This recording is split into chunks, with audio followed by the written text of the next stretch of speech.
Bom dia, né, turma? Nós temos aí aula de novo, biologia. Nós temos um novo assunto aí para vocês, trabalhar com vocês, um novo assunto. É crucial ficar atento a esse assunto de hoje. Vamos dar continuidade a algas, mas antes de dar continuidade a algas, nós temos uma correção da prova, né? Para você saber o que você acertou, o que você errou na prova parcial de biologia. Foi aplicado na segunda-feira, na semana passada, e eu estou dando feedback. Lembrando, a nota já está disponível no aluno online. Quem não foi 10 é por provavelmente esqueceu de fazer a atividade de algas, que era obrigatório fazer, e não acertou todas as questões da prova. Ah, professor, mas eu fiz a atividade, mas não acertei todas as questões da prova, mesmo assim eu não fui um 10. Eu precisei fazer a pontuação extra. A pontuação extra gerava um 10 na sua nota, mas para isso teria que fazer o quê? Fazer a atividade de algas, postar lá no Instagram, ok? Quem fez isso recebeu pontuação extra e tirou um 10 na prova. A nossa prova estava bem fácil, ela não estava tão complicada.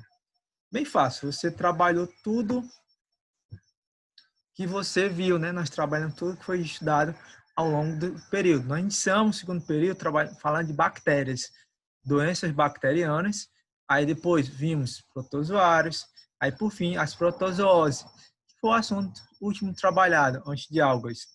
Então a prova estava fácil, você não tinha grande coisa na prova, 3 assuntos bem estudados. Então era esse micro-organismo, ficar atento. A primeira questão que você tinha em mãos era sobre a leptospirose. Leptospirose, a questão falava que é uma doença infecciosa, causada em ambiente que tem deficiência social, principalmente favela, onde há um risco de contaminação, porque lá está sujeito a alagamentos, os moradores têm acesso ao saneamento, não têm acesso ao saneamento básico, qual o risco de trabalhar com coleta de lixo, de construção, e muitas vezes estão expostos à lama do solo, materiais contaminados. Então, nós sabemos que a infecção da leptospirose não é causada por um asqueminto, na letra A, não é esporo, como fungos, não é vírus, leptospirose é causada por bactéria. Então, fica bem claro, leptospirose é causada por bactéria, não é por vírus, não é por fungo, o Bacillus é fungo, não é larva de Actinomycete, que é animal, nem é um protozoário. Nós sabemos que a leptospirose, o rato, ele vai ser o reservatório natural da bactéria e ao defecar as suas fezes, ele vai transmitir a sua urina também às bactérias, leptospiroqueta. A bactéria leptospiroqueta será transmitida para a água e a pessoa, ao pisar nessa água contaminada, o que vai acontecer? Ele vai pegar a bactéria, a leptospirose, ok? Então, letra D, primeira. A questão 2, você tinha aí uma charge, observa a figura, um náufrago, não tinha um kit, começou a sentir uns estranhos sintomas. Então, ele estava lá na sua ilhazinha, perdido, só tem um coqueiro e um pedaço de terra, sozinho. Ele lembrou que tem um aplicativo, né, do Google, que poderia acessar offline. E aí, nesse aplicativo, ele queria saber o que poderia utilizar acessando quais as possibilidades para o medicamento antibacteriano que aqui poderia utilizar. Então, a questão que eu queria saber justamente, para que serve um antibacteriano? Qual das doenças abaixo ele poderia tratar? Então, basicamente, ele poderia tratar o quê? Nessa situação, ele poderia tratar apenas a pneumonia, porque a pneumonia é causada por Streptococcus pneumoniae. Isso aqui é uma bactéria. Desinteria, quem assistiu a aula de protozoose, quem assistiu essa aula de protozoose sabe que isso aqui é protozoário. Item B. Já o item C, sabia que a Giardia lamblia, é causada por protozoário. A malária, o plasmódio, protozoário. A mononucleose, esse aqui é um vírus, não é protozoário e nem bactérias, é um vírus. Então, B, C e D é protozoário, item E é vírus. E antibacteriano, só o item A. É uma questão bem fácil, porque trabalhar com medicamento bacteriano. A questão 3 da OS, vocês têm a questão 3 da OS, é uma questão da segunda fase da OS. do curso da área da saúde. Alunos candidatos aprovados para a segunda fase em algum curso da saúde da UES. Falar sobre a doença de Chagas. Então, descrevia a doença e perguntava o que acontece com ela. Então, sobre essa endemia que é comum nos países subdesenvolvidos. Então, a doença de Chagas é correto afirmar. Então, fique atento que o que é correto afirmar que essa contaminação da doença de Chagas nos países subdesenvolvidos ocorre através da ingestão de alimentos crus, contaminados com as fezes do barbeiro, a contaminados e contaminados com a fezes do barbeiro, né, como eu falei, transfusão de sangue, ou se a pessoa já é vítima da doença do Trypanosoma cruzi, o sangue está contaminado, as plaquetas, ou transplante de órgãos também, principalmente o coração ou o fígado. Esses órgãos vai ter levando o Trypanosoma cruzi. Então, professor, mas por que o item A não está correto? Tem alguns candidatos que marcou o item A. Atende que o item A ele diz somente para a picada do barbeiro. Na verdade, o que provoca a doença não é a picada do barbeiro. O barbeiro vai picar o sangue, mas não vai injetar o protozoário através da picada. Ao picar a pessoa, ele vai defecar sobre a pele, a fezes do barbeiro vai provocar uma reação alérgica, a pessoa vai coçar essa área. Ao coçar essa área, vai lesionar a pele e a fezes vai liberar o protozoário para dentro do organismo, ok? Então, a questão 3 da UES, letra D, ok? A quarta fala sobre a Organização Mundial da Saúde. Então, é a questão do esgoto a céu aberto, que acaba sendo lançado indevidamente em fossas abertas, em rios, lagos, contaminando a água. É uma questão de saúde pública. E o que é que pode, qual é a doença que vai causar isso aí? Então, quem ficou atento sabe que a doença que depende da água, neste caso, água contaminada, nós sabemos o que é. Que a doença contaminada é a amebíase, letra C, porque a amebíase é a que vai causar. Por quê? A triconomíase é uma DST, é pelo sexo, não é que vai causar. A malária é o mosquito Anopheles, é típico de água boa. O Anopheles é rio da região norte, água potável, né, de esgoto, né, então se desenvolve. A dengue procura água potável, por isso que a água parada em jardins, pratinho de plantas e tudo mais, ou caixa d'água desprotegida. A teníase é a solitária, não é por água contaminada. A amebíase é isso. A água contaminada, devido aos dejetos jogados em rio e lago, acaba contaminando a água potável, a pessoa acaba ingerindo, ou alimentos que são contaminados, somente frutas e verduras que são utilizadas na irrigação. A pessoa come esses alimentos ou bebe essa água contaminada, acaba adquirindo a amebíase. Aí o protozoário da ameba se desenvolve no organismo, no intestino, onde se multiplica e joga para fora, no intestino grosso, cistos da ameba, que são novos amebas que vão contaminar outro ambiente, ok? Então, a questão 4, item C. A questão 5 é da Federal do Piauí, é da Estadual do Piauí, né? Do Estado do Piauí, fala sobre o calazar. Também é muito comum aqui na região, nós conhecemos como calazar.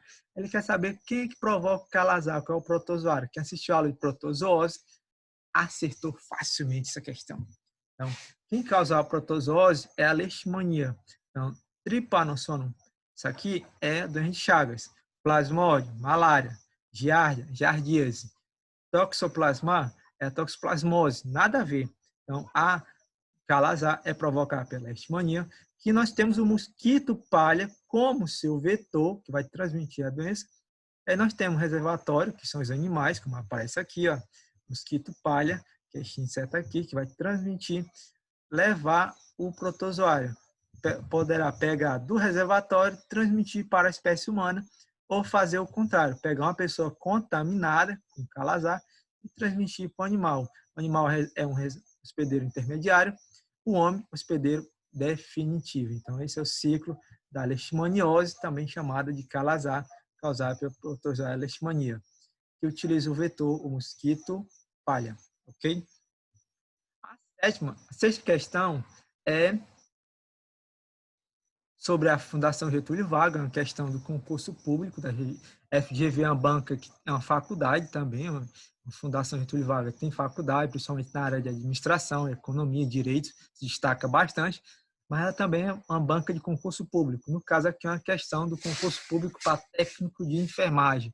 E vai pegar um trecho do livro de Macunaíma, né, que é um dos que estuda aí um pouco do realismo, né, e romantismo brasileiro.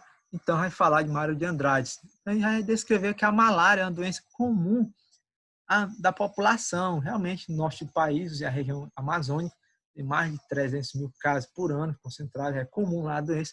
Então, todo amazonense sabe que é comum pegar a doença. Uma vez na vida vai pegar a malária, então já estão acostumados. Então, aí ele quer saber nessa protozoose a função do mosquito prego, Anopheles, o mosquito prego, em relação ao plasmódio e ao ser humano. A função dele, do mosquito prego, em relação ao plasmódio, é o hospedeiro definitivo. Uma vez o mosquito contaminado com protozoário, ele fica para sempre, aquele protozoário se multiplicando dentro dele. O protozoário fica definitivo, mosquito. Já o mosquito, em relação ao ser humano, ele é o vetor. Então, ele se torna um vetor onde vai levar a doença. Essa questão tem uma pegadinha, porque o foco dele é saber em relação ao mosquito e comparando com o plasmódio e o ser humano. Por quê? Veja que a FGV ela foi esperta. Não questão de concurso público, ela matou o candidato, porque geralmente o candidato é associar o quê? O mosquito é vetor, hospedeiro intermediário. Então seria isso aqui, ó. Eu marcar o item E, mas está errado. Ou seja, o mosquito, na questão em relação ao plasmódio, ele se torna apenas o hospedeiro definitivo, uma vez contaminado para sempre. Em relação ao ser humano, ele é vetor. Então, quando eu falo mosquito e o ser humano, ele é vetor. Mosquito e o protozoário, ele é hospedeiro indefinitivo, ok? Aí a malária vai afetar principalmente o fígado, onde vai provocar infecções graves. A sétima questão é da UES.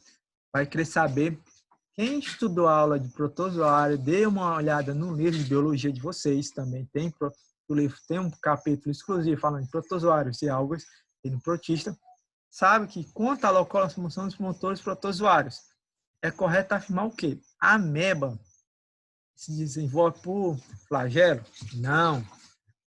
Os protozoários se locomovem através de pseudopódios? Não. Sabemos que pseudopódios é típico da ameba. A risopóide não se locomove? Não, se locomove sim. Eles utilizam os pseudopódios. O paramécio se locomove através de cílio. O plasmódio e a toxoplasmose não se locomove por flagelos, são esporozoários, e pertencem a este grupo aqui, ó, que são esporozoários, não se locomove. A ameba em questão aqui é deste grupo aqui, é pseudopóides, então tem todo o movimento, ok? Bem fácil. Então, item D, a sétima questão. A oitava questão é lá de Santa Catarina, uma questão sobre protozoário. Então, para classificar protozoário, é bem simples. Se você estudou protozoário, mataria que a questão correta é o item C. Professor, mas por que o item A está errado? Protozoário de água doce possui um vacúolo pulsátil contrátil, que permite a digestão de água, a digestão através de clamocitose. Na verdade, ele não serve para digestão, ele serve para regular a água, eliminar o excesso de água. Amebas são protozoários sarcoídeos, com movimento de cílios. Nós vimos que a questão anterior, ela não se movimenta por cílios, ela se movimenta por pseudopódios. A reprodução sexual da ameba só ocorre por exonomia. Não, é por conjugação. Não tem nada a ver com isso. Paramécia é um protozoário martigróforo, se locomove por cílio. Ele não é um protozoário martigróforo, ele é um protozoário ciliado. Martigróforo é o que tem o flagelo. Lembra lá a questão?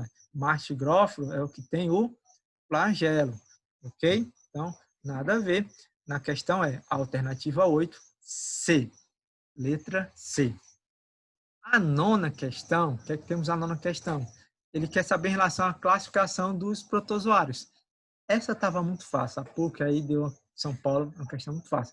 Nós sabemos que os protozoários são classificados em relação ao quê? Estrutura de locomoção. Eu posso classificar os que possuem pseudopóides, como estrutura, como ameba. É isso aqui, ó. Os filhos, sacordina. Os flagelados, que tem o flagelo, como se faz aqui. Ciliados, como paramécio, está aqui. O filho esporozoário, sem movimento, e no caso aí o plasmóide, a toxoplasmose.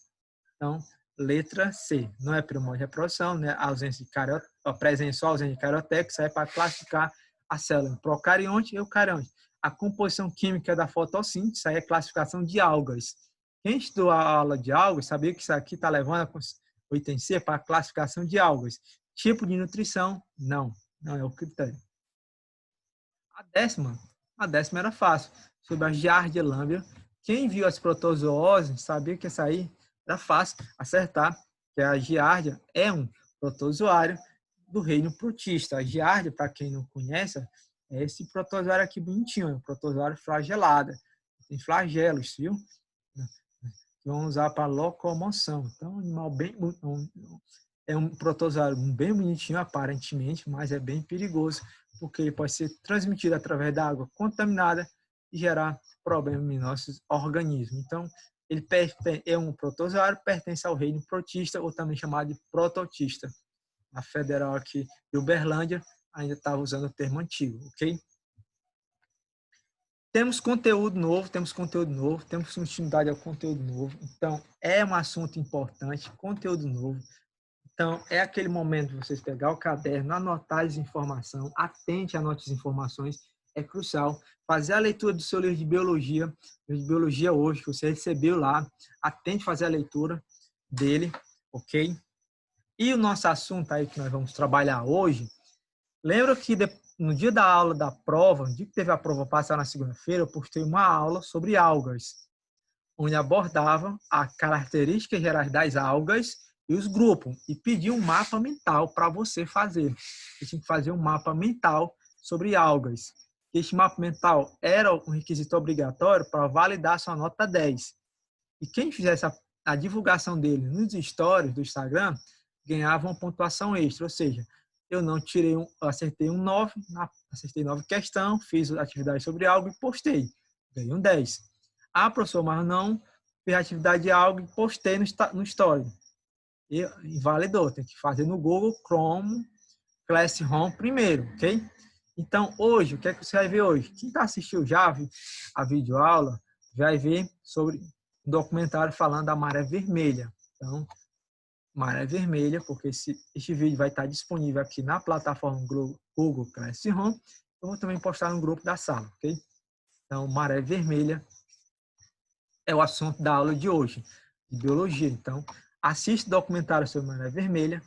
E você tem que ficar atento que a maré vermelha é provocada por algas. Quem assistiu a aula e fez o mapa mental sabe que a alga é dividida em dois grupos, algas unicelulares e multicelulares. Atente que as algas unicelulares têm uma subdivisão e as multicelulares eu classifico pela cor, que é a pigmentação da fotossíntese, que é algas verdes, pardas, marrom e vermelhas. Tem 4 grupos. E aí, logo, essa questão de maré vermelha é muito comum para vestibular, principalmente porque pega aluno desprevenido. Ora, maré vermelha é provocada por algas vermelhas, mas não é por algas vermelhas. Não é por algas vermelhas, é por algas unicelulares. E assiste o documentário com calma, que vai um documentário da universidade, explicando com calma, principalmente para o Enem, que traz textos científicos, traz reportagens científicas, traz pesquisas. Fique atento, é um documentário muito interessante para vocês. Então, maré vermelha, vocês vão aprender que é causado por algas platônicas dinoflageladas que produzem o fenômeno chamado de maré vermelha. São algas venenosas que matam milhares de seres marinhos. Inclusive, o documentário vai falar sobre a questão de produção de mexilhões de moluscos na região lá do sul do país. Então, o monitoramento dessa região por causa desse fenômeno. Essa ação de algas é muitas vezes devastadora, existe contra o meio ambiente, então muito, e provoca a mortalidade de seres marinhos, peixes, vegetais, animais, e também influencia a atividade humana, então o Enem pode cobrar isso. Na maioria das vezes, o ambientalista pensa que não está equivocada, que é a ação humana, pode acontecer naturalmente. E aí, essas dinoflageladas, que vocês vão ver melhor, esses 4 grupos, que vão explicar até no documentário melhor sobre o processo, fica atento, que são até uns espinhos, vai falar por que tem esses espinhos aqui, porque eles podem matar o peixe ao comer o acúmulo dessas algas, esses espinhos podem ficar presos nas suas brancas, bloqueando a respiração ou um trato intestinal. São algas, não esqueça, são seres unicelulares ou multicelulares. Né? O que provoca maré vermelha são algas unicelulares. São organismos bioluminescentes, iluminam a luz, por isso que provoca essa cor vermelha. Elas poderão ser autotróficas ou heterotróficas. Quando é que elas provocam maré vermelha? Quando elas vão fazer, se tornam heterotróficas. Para de produzir a fotossíntese e vão utilizar, comer matéria orgânica disponível. Tem essa matéria orgânica disponível na água, vão comer, mas para isso elas liberam toxina na água, para poder fazer a absorção do nutriente. E aí acaba provocando esse fenômeno de maré vermelha. Ok? Então, nosso assunto é isso. Então, fica atento à nossa aula de hoje. Uma boa aula. E qualquer dúvida, fale no PV, mande a sua dúvida. E não esqueçam, anote as informações, faça consciente o simulado. Tem uma prova aí para você de avaliação, um exercício, como sempre. 5 questões sobre a maré vermelha. Responda consciente e boa sorte na aula de hoje. Viu? Anote as informações. Tchau.